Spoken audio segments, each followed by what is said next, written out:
Okie dokie. So, to help with Miss Navy's, moments where she's maybe a little bit overstimulated, maybe a little bit too excited, maybe you're coming into an environment where you know she might be distracted by something, might want to pull towards a dog, something along those lines. We have some pattern games that will help you navigate those situations a little bit easier. So the first one that I'm going to show you is called the 1, 2, 3 pattern game. And all this is a pattern where I'm going to say 1, 2, 3. And at that 3, she will always get a treat. So I want to use this in situations where I just need to get her attention.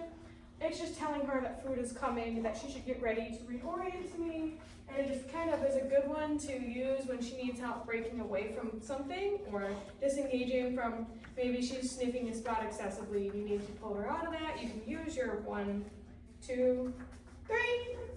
And you can see she does know that her cookie is coming at the end of that. And so with that, you're just going to, in your time with just like her breakfast or lunch or dinner, you're just going to take like 10 cookies out, and you can do 5 of these, 5 of the other one.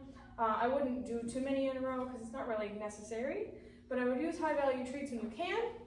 So I'm going to say 1, 2, 3, and just like the recall, wait until after that E from 3 leaves my mouth, and then I feed her. So again, 1, 2, 3. So that is the 1, 2, 3 game.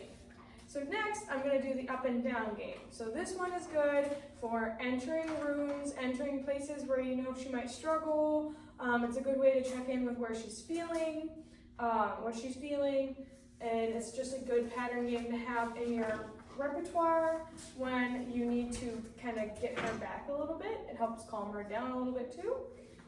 So the up and down game, I am just going to simply say yes, and find it, and then I place it on the floor. Yes. Find it. So it's just a loop of those 2 markers. Yes. And in practical settings, find it. If she were to look up in between or look away in between, yes, the markers, okay, that would be considered a broken loop. So a broken loop tells us that she's feeling some kind of way, she's not able to fully engage with what you're doing, and that kind of gives you information on how you can handle the situation. Either maybe you need to take some space away farther so she can be a little bit more comfortable, or maybe she just needs a few more repetitions of it before she can look again. But as soon as you have 10-ish reps of yes and find it, where she's successfully not looking at the thing, that tells you can move on to the next pattern game, which is going to be whoops, one second. I turned my walkie off. So, the next pattern game is look at that. And it's hard to show without stuff going on, so I'm kind of just going to explain it in this one, and then we'll show you in another video with another dog in here so you can illustrate it a little bit better. So once we are through our loop of up and down approximately 10, 20 times without her needing to look away, so no broken loops, then we can move on to look at that. So the first step of look at that is going to be, she's going to look at something that bothers her or makes her feel some kind of way. As soon as she looks at the thing that is, we're going to just call it a trigger for her, we are immediately going to mark yes and give her a treat. We are going to make sure that she eats that, even if I have to put it all the way to her face. I don't care. All I'm trying to do is pair trigger with something positive, so the food. So I'm trying to condition her that when she sees something she doesn't like, I am going to give her something good.